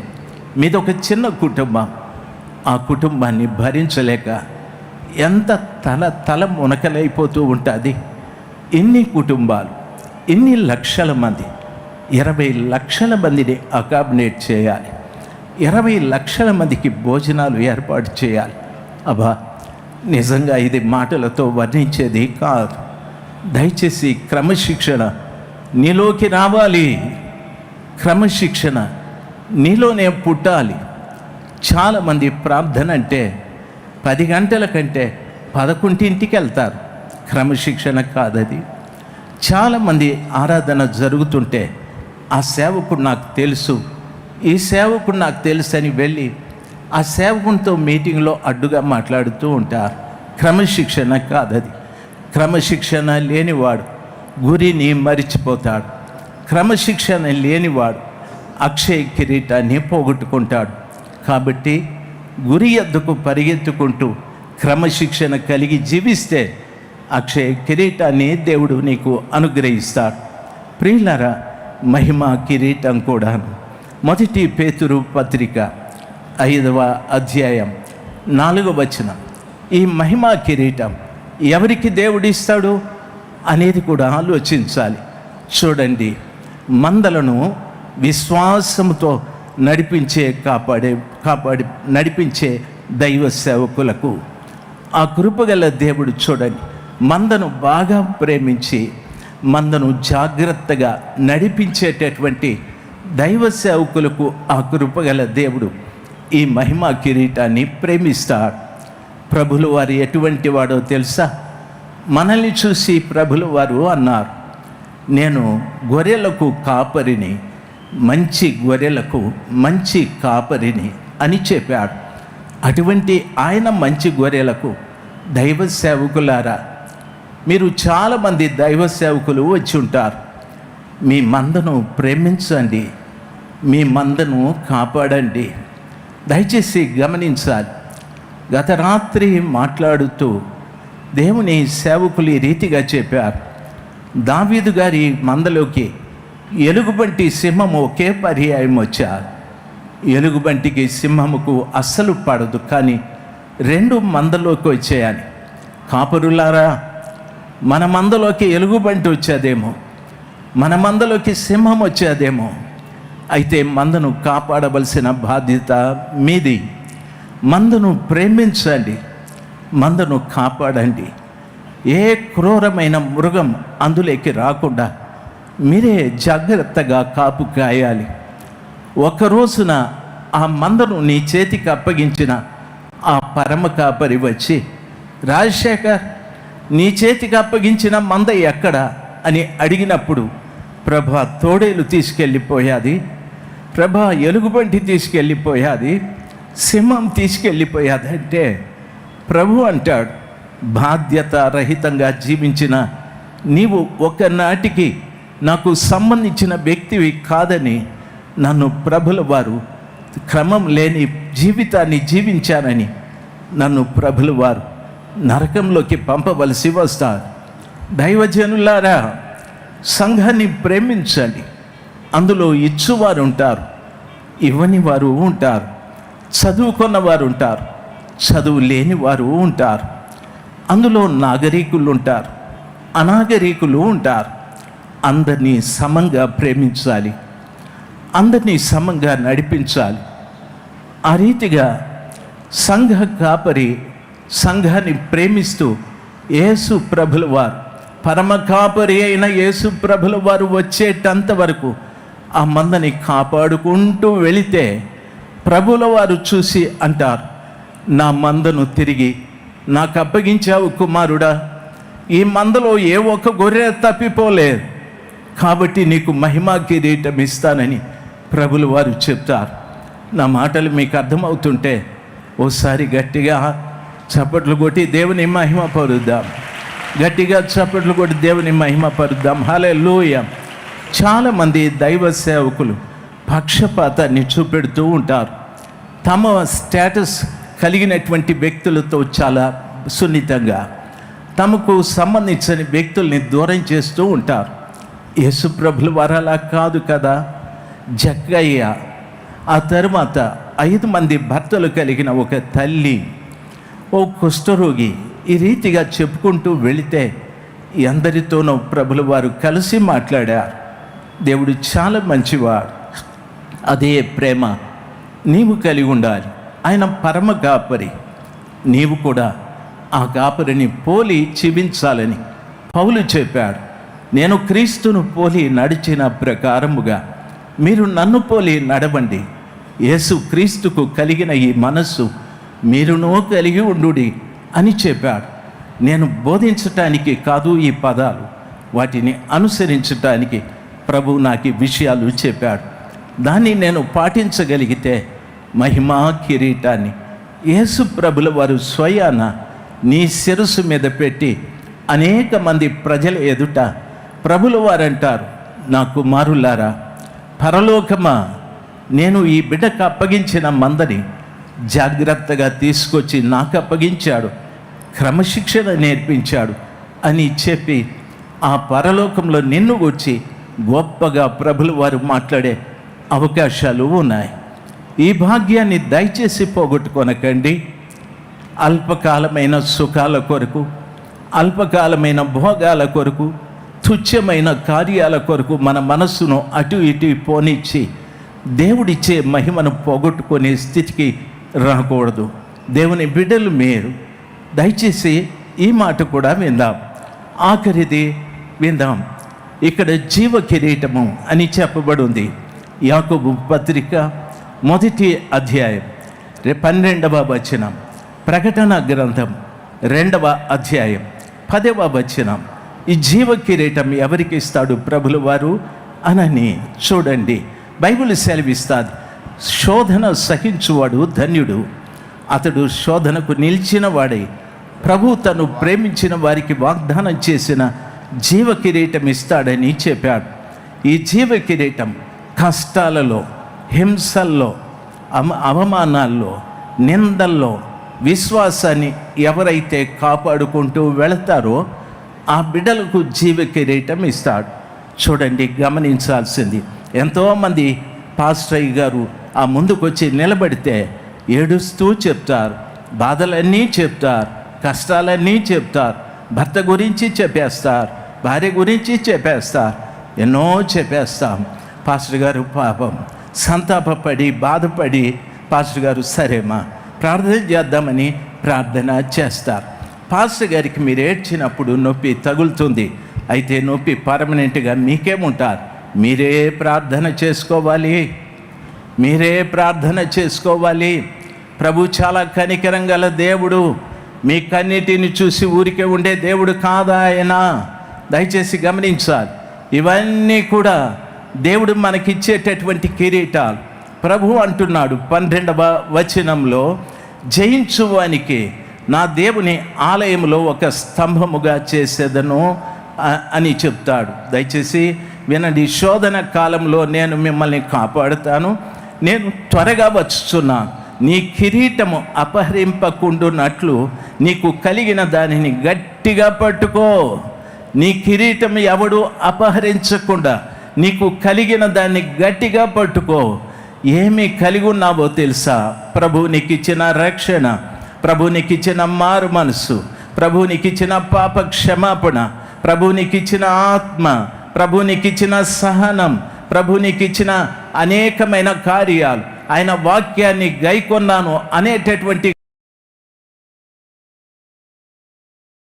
దానితో పాటు కిరీటాన్ని కూడా పట్టుకోవాలి.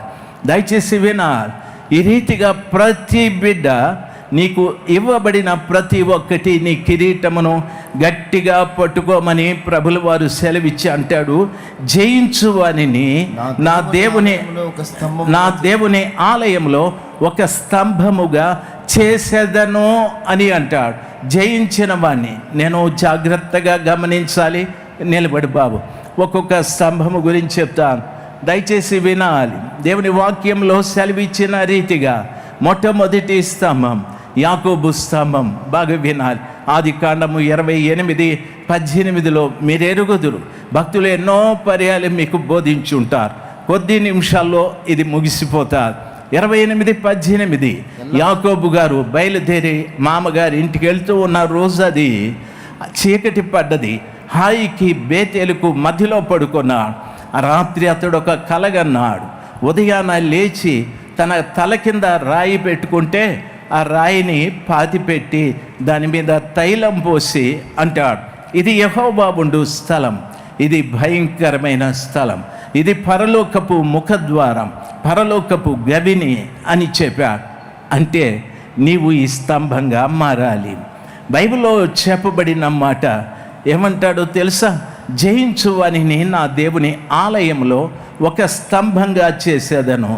జయించువానిని నా దేవుని ఆలయంలో, పరలోకంలో నిన్నొక స్తంభంగా చేయాలని.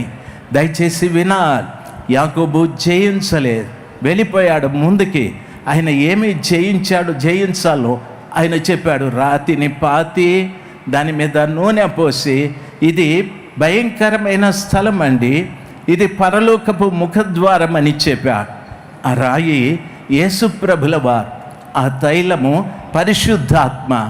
నీవు పరలోకంలో దేవుని మందిరంలో ఒక స్తంభం కావాలంటే యేసయ్యని కలిగి ఉండాలి, పరిశుద్ధాత్మను కలిగి ఉండాలి.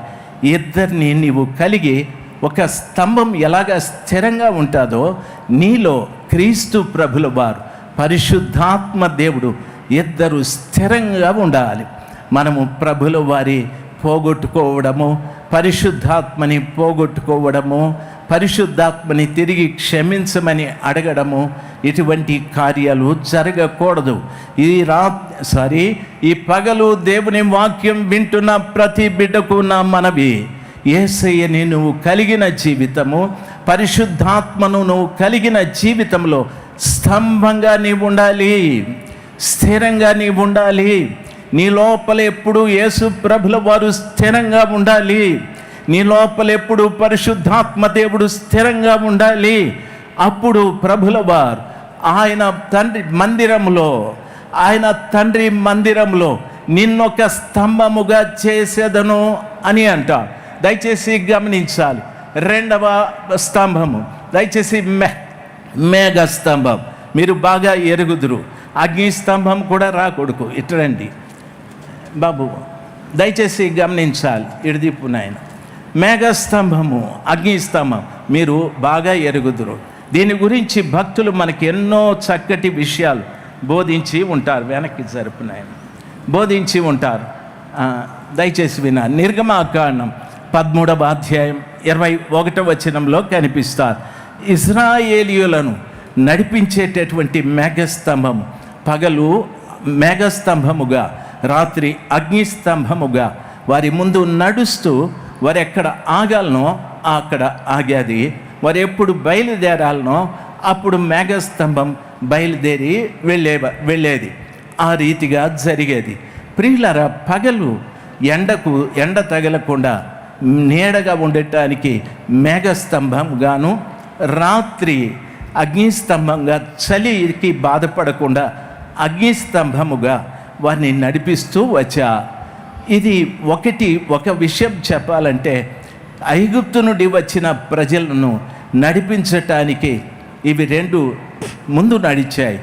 అగ్నిస్తంభము, మేఘస్తంభము అనేటటువంటిది.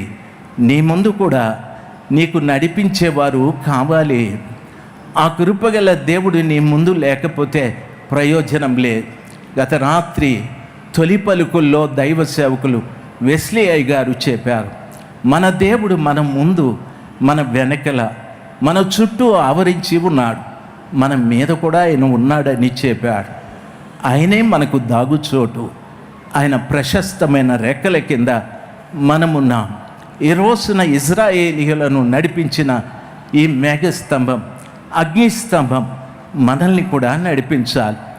ఇక్కడ చెప్పబడిన మాట, పగలు ఎండ దెబ్బ, ఎండ తగిలితే తీక్షణంగా కొన్ని రోజులు స్కిన్ క్యాన్సరు వస్తుంది. దేవుడు అందుకని వారికి మేఘస్తంభంగా పనిచేశాడు. రెండవది అగ్నిస్తంభం. వెన్నెల్లో దరిదాపు ఒక వ్యక్తి వెన్నెల్లో ఒక 15-20 రోజులు పడుకుంటే తర్వాత తన ఊపిరితిత్తుల్లో టీబీ వ్యాధి కంపల్సరీ వస్తుంది. అటువంటి జబ్బు రాకుండా దేవుడు అగ్నిస్తంభంగా వారి మీద ఉండి వారిని కాపాడుతూ వచ్చాడు. అంటే దాని అర్థం వారి ప్రయాణంలో ముందుండి నడవడమే కాదు, శారీరకమైన ఆరోగ్య విషయంలో కూడా ప్రభు సహాయం చేస్తూ తీసుకొని వెళ్ళాడు. ఆ కృపగల దేవుడు నీ ముందుండి నిన్ను నడిపించడమే కాదు, నీ చుట్టూ ఉండి నిన్ను కాపాడడమే కాదు, నీ ఆరోగ్య విషయంలో కూడా ఈ శరీరం ఎటువంటి బలహీనతకి గురి కాకుండా ఆయన కాపాడే దేవుడు. నా మాటలు మీకు అర్థమైతే ఓసారి గట్టిగా చప్పట్లు కొట్టి దేవుని మహిమ పరుద్దాం. దయచేసి గమనించాలి. ఇంకొకటి దేవుని మందిరం అని సొలొమోను మందిరంలో 2 స్తంభాలు ఆయన ద్వారంలో పెట్టాడు. దయచేసి గమనించాలి. ఆ స్తంభాల పేర్లు, ఒకటి యాకీను, ఇంకొకటి బోయజు. యాకీను అనే మాటకు స్థాపించుట. మందిరము ఎదురుగా 2 స్తంభాలను పెట్టి ఆయన దీని పేరు యాకీను, దాని పేరు బోయజు అని పెట్టాడు. బోయజు అంటే బండ అని ఉంది, బలమని కూడా ఉంది. దేవుని సంఘం ఎప్పుడు కూడా నేను స్థాపించకూడదు, దేవుడే స్థాపించాలి. దేవుని సంఘం ఎప్పుడు కూడా ఆయన ద్వారానే నడిపించబడాలి. సొలొమోను మందిరం ముందు ఈ యాకీను, ఈ బోయజు స్తంభాలు దేనికి గుర్తంటే సంఘం ఎప్పుడు దేవుడే స్థాపించాలి. ఒక వ్యక్తిని ఆయనే పిలవాలి. రెండవది, ఒక వ్యక్తి ఆయన పిలిచిన తరువాత ఆయనే పని ఇవ్వాలి. మూడవది, ఆయన ఎక్కడ పని చేయమంటే అక్కడే చేయాలి. ఈరోజు చాలామందికి పిలుపు లేదు. రెండవది, ప్రభువు పిలిచాడండి మమ్మల్ని అని అంటారు. అయితే పిలిచిన దేవుడు నీకే పని ఇచ్చాడు అంటే తెలియదు. దయచేసి వినాలి. కాపరివా, అపోస్తలుడివా, సువార్తికుడివా, బోధకుడివా, ఏ పని ఇచ్చాడు నీకు అంటే తెలియదు. పాపం వాళ్ళు అంటున్నారు దేవుడు పిలిచాడు సార్. బైబిల్ 10 సార్లు చదివానంట. 10 సార్లు చదవడం వేరు, ప్రభువు పిలిచిన తర్వాత ప్రభువు నీకు ఇచ్చే పని వేరు. నీకే పని ఇచ్చాడు. మూడవది, ఎక్కడ నిన్ను పని చేయమన్నాడు. చాలామంది అందరూ కూడా పెద్ద పెద్ద సిటీల్లో సెటిల్ అయిపోతూ ఉన్నారు. పెద్ద పెద్ద టౌన్లో సెటిల్ అయి అక్కడుండే సంఘాలన్నింటినీ పాడు చేస్తూ ఉన్నారు. దేవుని సేవకుడు ఎప్పుడు కూడా ఇంకొక సంఘాన్ని, ఇంకొకరి పరిచర్యను ఎప్పుడు మనము ఇబ్బందిగా ఉండకూడదు. బైబిల్ సెలవిస్తా, మనము పనిచేసే సంఘాన్ని దేవుడే స్థాపించాలి. దానికి మూలం ఆయనే, దానికి పునాది ఆయనే, దానికి నిర్మాణం ఆయనే, అందులోకి ప్రజల్ని నడిపించాల్సింది ఆయనే. ప్రభుల వారు సెలవిచ్చారు, రక్షింపబడిన వారిని అనుదినము నేను సంఘంలో చేర్చుచుంటినని ప్రభుల వారు సెలవిచ్చారు. ఈ రోజున ఈ స్థలంలో మీరు గమనించండి. ఒకప్పుడు ఆంధ్ర రాష్ట్రంలో ఐపీసీ చర్చ్ చాలా బలంగా పనిచేశారు. దాదాపు 15,000 సంఘాలు వారికి ఉండేటివి. చాలా ఆత్మీయంగా జరిగేది. దాని తరువాత దైవ సేవకులు భక్సింగయ్య గారు దేవుడు లేపుకున్నాడు. ప్రపంచమంతా దైవ సేవకుడు వాడబడ్డాడు. దేవుని మహాకృప, ఎన్నో సంఘాలు కట్టారు. దాని తర్వాత దేవదాసయ్య గారు ఎంతో గొప్ప భక్తుడు, బైబిల్ మిషన్ వారి సంస్థ దేవుడు వాడుకున్నాడు. దాని తరువాత ఈ కాలంలో మన దైవజనులు యేసన్నగా దేవుడు పిలిచాడు, పిలిచి వాడుకోవడం ప్రారంభించాడు. దేవుని అద్భుతమైన కృప. ఈరోజు ఎక్కడ చూసినా హోసన్నా హోసన్నా హోసన్నా అనే శబ్దాలు మారిమోగుతూ ఉన్నాయి. మీరు ఊరు బయటికి వెళ్ళి హోసన్నా మందిరం కట్టిన ప్రజలందరూ పట్టణంలో నుండి అక్కడికి పరిగెత్తుకుంటూ వెళుతున్నారు. ఈ దినములలో దేవుడు దాన్ని స్థాపించాడు. ఈ దినములలో దేవుడు దాన్ని నిర్మాణం చేశాడు. ఈ దినములలో దేవుడు ప్రజల్ని ఆ సంఘంలోకి నడిపిస్తూ ఉన్నాడు. ఎంతోమంది భక్తులకు ఇచ్చాడు, కానీ ఆ భక్తుల వెనకలున్న ప్రజలు నమ్మకస్తులు కాని కారణాన సర్వశక్తిమంతుడైన దేవుడు హోసన్నా పరిచర్యలను ప్రేమించి దైవ సేవకులు, వ్యవస్థాపకులు యేసన్న గారు తర్వాత ఉన్న దైవ సేవకులు అదే దర్శనం, అదే పిలుపు, అదే దర్శనంతో పనిచేయడం వలన కృపగల దేవుడు దాన్ని స్థాపించి, దాన్ని బలపరిచి అనేక ఆత్మల్ని ప్రభుల వారు నడుపుతూ వస్తున్నారు. నా మాటలు అర్థమైతే గట్టిగా చప్పట్లు కొడుతూ హల్లెలూయా చెప్దాం. హల్లెలూయా, హల్లెలూయా, హల్లెలూయా, ప్రైజ్ ద లార్డ్. దేవుని పిల్లలు గమనించాలి, దేవుడే స్థాపించాలి. రెండవది, బోయజు అని పేరు పెట్టాడు. బోయజు అంటే బలమని అర్థం. సంఘంలో మానవ బలం పని చేయకూడదు. మానవ బలం పని చేస్తే పోట్లాట్లు ఉంటాయి. మానవ బలం కాదు, ధన బలం కాదు, కుల బలం కాదు, జన బలం కాదు, ఇవన్నీ కూడా ప్రక్కకి వెళ్ళిపోవాలి. చాలామంది అంటారు, మా ఇంటి పేరు వారు ఇందులో 100 మంది ఉన్నారు, నేను పక్కకు పోయినానంటే 100 మందిని తీసుకెళ్ళిపోతాను అంటాడు. అది జనబలం, కులబలం. ఈరోజు సంఘాలకి కులం వచ్చారు. రెడ్లెవరో, కాపులెవరో, కమ్మ ఎవరో, మాల ఎవరో, మాదిగెవరో, ఈ మిగిలిన జనం ఎవరో వేరువేరుగా విభాగించబడుతూ ఉన్నారు. క్షమించండి, ఈ పదములు నా నోట రాకూడదు. అయినా మీకు అర్థం కావాలి, కులబలం సంఘాలలో పనిచేస్తూ ఉంది. కులబలాలు ప్రయోజనం లేదు. ఇలాంటి కులాలు పరలోకంలో లేవు. ఇలాంటి కులాలు పరలోకంలో లేవు. ఇలాంటి కులాలు పరలోకంలో లేదు. పరలోకంలో ఒకే కులం, అది పరిశుద్ధమైన కులం. ఎవరు పరిశుద్ధంగా ఉంటారో వారందరూ పరలోకానికి వెళతారు. ఈ కుల బలాలు కలిగి, ధన బలం కలిగి, జన బలం కలిగి మనం ఈ స్థలంలో పనిచేస్తే ఇక్కడ చలామణి అవ్వచ్చు, కానీ అక్కడ చలామణి అయ్యే ప్రసక్తి లేదు, లేదు, లేదు, లేదు, లేదు. దయచేసి అలాంటి వారందరూ కూడా వెనక్కి రావాలని మనవి చేస్తూ ఉన్నారు. మీకు బోధించే బోధకులు మీకు తప్పుడు బోధలు బోధిస్తూ ఉన్నారు. దేవుని మహాకృప, అద్భుతమైన కృప. హోసన్న పరిచర్యల్లో ఆ శబ్దాలు లేవు. దేవుని అద్భుతమైన కనికరాన్ని బట్టి, దేవుని ఆత్మచేత నింపబడి దైవ సేవకులు దేవుడు ఏం మాట్లాడమంటారో ఆ సత్యాన్ని బోధించి ప్రజలను వారు బలపరుస్తూ ఉంటారు. వాక్యముతో బలపరుస్తూ ఉంటారు, ఆత్మలో బలపరుస్తూ ఉంటారు. యేసు ప్రభుల వారి పరిచర్య కొరకై బలపరుస్తూ ఉంటారు.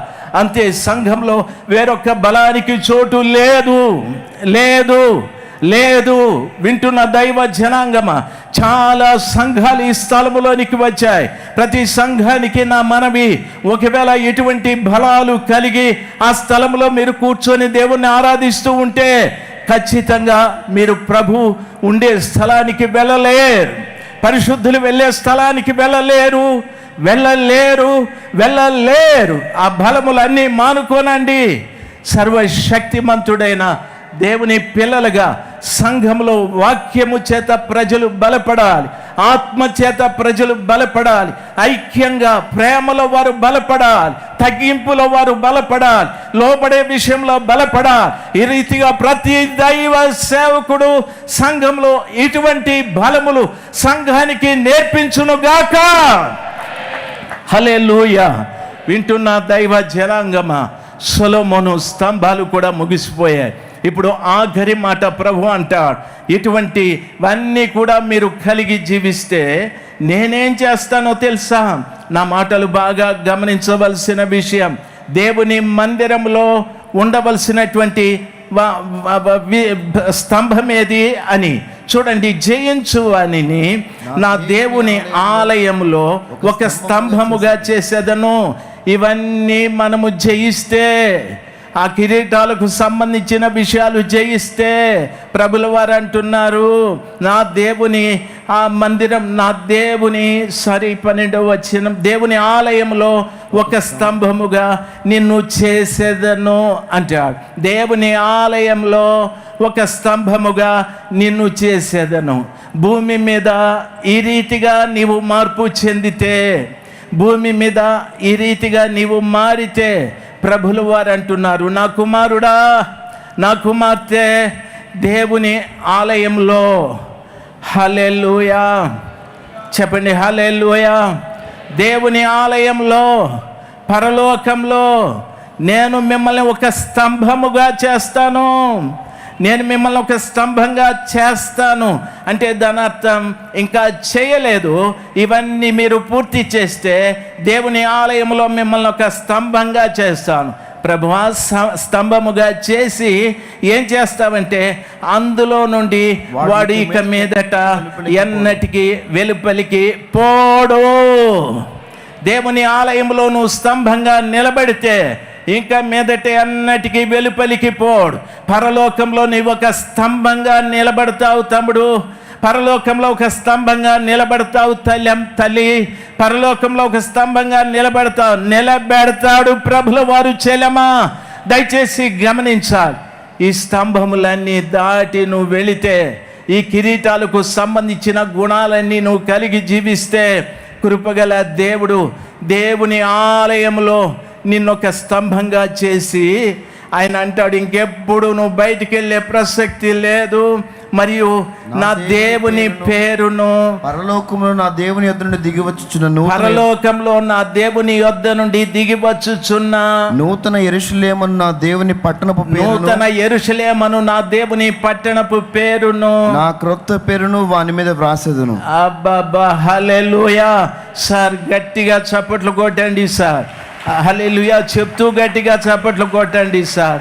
పరలోకంలో ఆ కృపగల దేవుడు నిన్ను తీసుకెళ్ళి దేవుని ఆలయంలో నిన్ను ఒక స్తంభంగా పెట్టిన తరువాత ఆ ప్రభుల వారు అంటున్నారు, బాబు నా నా నా నా మందిరంలో, నా ఆలయంలో నిన్ను ఒక స్తంభంగా నిలబెడతాను. నిలబెట్టిన తరువాత ఇంక నువ్వు బయటికి వెళ్ళే ప్రసక్తి లేదు. ధనత్వం నువ్వు పరలోకానికి వెళ్ళిపోయావు, ఇంకా అక్కడి నుండి బయటకు వచ్చే ప్రసక్తి లేదు. అక్కడ నిన్ను స్తంభంగా చేస్తాడు. స్తంభంగా చేసిన తర్వాత ప్రభు అంటాడు, నా దేవుని పేరు నీకు రాస్తాను, నూతన యెరూషలేము పట్టణం యొక్క పేరు నీకు రాస్తాను, నా క్రొత్త పేరు నీకు రాస్తాను. ప్రభుల వారు చెప్తున్నమాట, 3 పేర్లు ఆ స్థలంలో నీకు ఇవ్వబడతాయి. బాగా వినాలి. ఈ రోజున ఈ పగటి కాలమందు వాక్యం వింటున్న ప్రతి తల్లికి, నా తండ్రికి నా మనవేమిటి అంటే, పరలోకంలో ఒక స్తంభంగా నువ్వు నిలబడేటట్టు చూడాలి. పరలోకంలో ఒక స్తంభంగా నువ్వు నిలబడేటట్టు చూడాలి. ఈ కార్యాలన్నీ కూడా నీ జీవితంలో జరగాలి. ఆ కార్యాలు జరిగితే ప్రభువే నిన్ను తీసుకెళ్ళి ఆయన ఆలయంలో స్తంభంగా నిలబెట్టి ఆయన అంటాడు, ఏమంటాడో తెలుసా, నేను నా దేవుని పేరు రాస్తాను. మనం అడుగుదాం, యేసయ్యా నీ దేవుని పేరేమిటి? బాబు అక్కడికి వచ్చిన తర్వాత రాస్తాను. నూతన యెరూషలేము పట్టణం పేరేమి? అక్కడికి వచ్చిన తర్వాత నీ మీద రాస్తాను. నీకున్న కొత్త పేరేమిటి? అక్కడికి వచ్చిన తర్వాత స్తంభమైన నీ మీద రాస్తాను. ధనర్థం నువ్వు పరలోకంలో ఎప్పుడు స్థిరంగా ఉండేటట్లు ఆ నామములు నీ మీద ముద్రించబడి, ప్రియులారా ఆ గొప్ప దేవుడు నీ పట్ల అంత గొప్ప కనికరాన్ని చూపెట్టబోతూ ఉన్నాడు. దయచేసి గమనించవలసిన విషయం, ఈ మధ్యాహ్న సమయమందు చాలా ఓపికగా మీరు దేవుని మాటలు విన్నారు. అందును బట్టి దేవాది దేవునికి స్తోత్రాలు. అయితే ఒకటి నా మనవి, ఇంటికెళ్ళండి. ఇంటికెళ్ళి 3వ అధ్యాయం ప్రకటన 7 నుండి 12 వరకు చదవండి. ఎక్కడ మీరు ఆగిపోయారో ఆ జీవితాన్ని తిరిగి ప్రారంభించండి. ఎక్కడ మీరు తప్పిపోయారో తిరిగి మార్గంలోకి రండి. లేక కిరీటముల విషయంలోన, స్తంభముల విషయంలోన ఎక్కడో ప్రభు దగ్గర సరిచేసుకోనండి. ఒక రోజు రాబోతుంది, ఆ శోధన కాలంలో నీవు శోధించబడకుండా దేవుడు శోధన కాలమందు నిన్ను తప్పిస్తాడాయనా, నిన్ను తప్పిస్తాడాయనా. ప్రభు వాగ్దానం, శోధన కాలమందు నీవు శోధించబడకుండా నిన్ను నేను తప్పిస్తాను. చాలా మంది చెప్తారు శ్రమల కాలంలో ఉంటుంది, మహాశ్రమల కాలంలో అది ఇదని.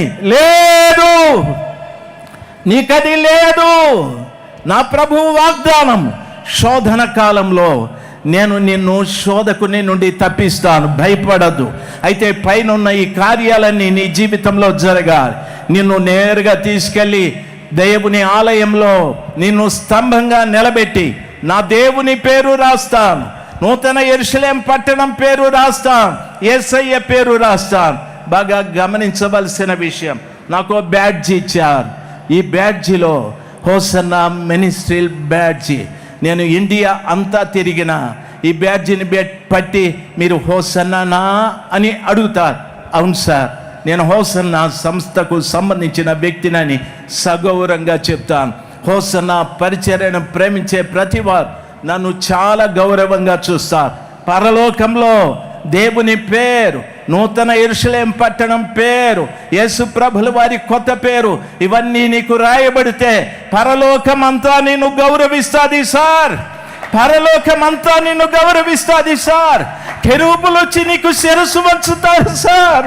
శరాపులు వచ్చి శిరస్సు వంచుతారు సార్. 4 జీవులు వచ్చి శిరస్సు వంచుతారు సార్. అక్కడ నీకంటే గొప్పవారు పెద్దవాళ్ళు లేరు సార్. అంతా ఉన్నతమైన స్థితికి ప్రభు నిన్ను తీసుకెళ్లాలని ఆయన ఈ లోకంలోకి వచ్చి నీ కొరకు ప్రాణం పెట్టాడు తల్లి, నీ కొరకు ప్రాణం పెట్టాడు తల్లి. ఆయన అంతగా నీ కొరకు ప్రాణం పెట్టడానికి గల కారణం, ఆ ఉన్నతమైన స్థలంలో నీకంటే గొప్పవారు ఎవరు లేరు.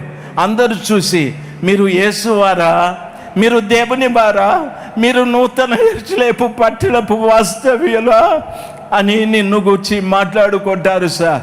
కోటాను కోట్ల దేవదూతలు శిరస్సు వంచి నీకు నమస్కరిస్తారు సార్.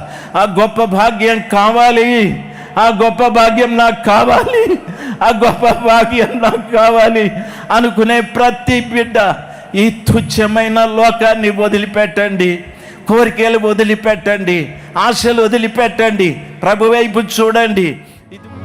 ప్రేమ స్వరూపి పరిశుద్ధుడు అయిన తండ్రి, మీ మాటలు విని తీర్మానముతో మీ వైపు చేతులెత్తిన మీ ప్రజలను మీ చేతులకు అప్పగించాను తండ్రి. ఈ గుడారాల పండుగ ప్రారంభించిన రోజు నుండి ఇప్పటి వరకు ధారాళముగా మీ వాక్యమును మీరు బయలుపరుస్తున్నందుకు స్తుతిస్తున్నాను. సేవకులను నిలుపుకొని అరమర లేకుండా మీరు మాట్లాడుతూ ఉన్నారు తండ్రి. కేవలం మీ మాట మీదే ఆశ పెట్టుకొని మాటలు విని జీవితంలో మార్పు చెందాలని, మీ మహిమగల రాకడకు రాజ్యానికి సిద్ధపడాలని, వాక్యమయందు ఆసక్తి కలిగి మీ ప్రజల తండ్రి ఇన్ని లక్షల మంది ప్రాంగణానికి చేరారు. వాక్యం మీద ఉన్నటువంటి ఆసక్తిని బట్టి అన్ని కోవలకు సంబంధించిన వారితో సేవకుల్ని నిలబెట్టుకొని మాట్లాడుతూ ఉన్నారు. ఈ శుభవేళ పిలుదొలిపి ఆ సంఘాన్ని ముందు పెట్టి తండ్రి మీ ప్రజలతో మీరు మాట్లాడారు, మాతో మీరు మాట్లాడారు. అందుకు మిమ్మల్ని స్తుతిస్తూ ఉన్నాను. నిజముగా తీర్మానంతో మీ వైపు చేతులెత్తి కలిగిన దాన్ని గట్టిగా పట్టుకుంటామని, పొందుకున్నటువంటి కిరీట స్వభావాలు పోగొట్టుకోకుండా సాతాను వాటిని పోగొట్టాలి, పడగొట్టాలని, అపహరించాలని చూస్తూ ఉండగా ఒక రోజున మీ మందిరములో, మీ పరలోకములో ఒక స్తంభముగా నాటబడి మీరు వ్రాస్తున్నటువంటి తండ్రి పేరు ప్రభువా, ఆ పరిశుద్ధ పట్టణమైనటువంటి నూతన యెరూషలేము పేరును, మీ పేరును నొసళ్ళ యందు ధరించుకొని పరలోకములోనే ఒక ఘనతాస్పదముగా అధికమైనటువంటి మహిమతో కనబడాలని మీరు కోరుకొని మీరిచ్చిన మాటలన్నింటిని బట్టి మిమ్మల్ని స్తుతిస్తున్నాను. ఒక్కొక్క లక్షణం ఓ సరికొత్త కోణములో మీ ప్రజలకు మీరు బోధించి ఉండగా అన్నిటిని హృదయములలో చేర్చుకొని ఒక పెండ్లి కుమార్తె సంఘముగా, ఒక మహిమ కలిగిన సంఘముగా, మీ రాకడలో ఎత్తబడే సంఘముగా, తప్పించబడే సంఘముగా ఈ ప్రజలందరూ మార్చబడినట్లు మీరు సహాయం దయచేయండి. ఏ ఒక్కరు కూడా మీ వాక్యం ఎదుట తప్పించబడలేరు తండ్రి. ఈ కృపా వాక్యమునకు మీ ప్రజలను అప్పగించారు. సంపూర్ణముగా ప్రతి ఒక్కరిని మీరు దర్శించారు.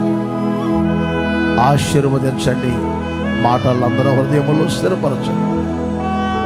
ఇప్పటి వరకు మీ పక్షముగా నిలిచి మీ మాటలు బోధించిన మీ దాసులను మరింత కృపలతో నింపండి. వారిని మీరు పిలిచిన పిలుపులో ఉన్న ప్రత్యేకత, మీరు ఏర్పరచుకున్న ఉద్దేశం, గత సంవత్సరాలు గత కాలం అంతా వాడుకున్న విధానం ఒక ప్రత్యేకమైన తండ్రి. అదే ఆసక్తి, అదే దర్శనం, అదే ఉపదేశం నేటి వరకు చేతపట్టుకొని సర్వ ప్రపంచానికి బోధించడానికి మీ సేవకులు మీరు ప్రత్యేకపరుచుకున్నందుకు మిమ్మల్ని స్తుతిస్తున్నాను. ఈ వయసులో వారికి మంచి ఆరోగ్యం దయచేయండి. అరికాలు మొదలుకొని తల వరకు సమస్తం పరిపూర్ణమైన మీ శక్తి చేత వారు కప్పబడుదురుగాక. రాబోయే కాలమంతా మరింతగా బలపరిచి అభిషేకించబడి వాడబడినట్లు సహాయం చేయండి. కృపలతో నింపండి. ఈరోజు రాత్రి అలాగే రేపటి రోజు జరుగుతున్న ఈ చివరి కోడికలను కూడా మీరు ఆశీర్వదించమని, సర్వ ఘనత మహిమ ప్రభావాలు మీరే పొందండి. యేసు నామములో అడుగుచున్నాను తండ్రి, ఆమేన్. మన ప్రభు అయిన ప్రేమ, పరిశుద్ధాత్ముని సన్నిధి, సహవాసం కూడి ఉన్న మనందరికీ సకల పరిశుద్ధులకు ఇప్పుడు ఎల్లప్పుడూ సదాకాలం తోడుగా ఉండి నడిపించునగాక.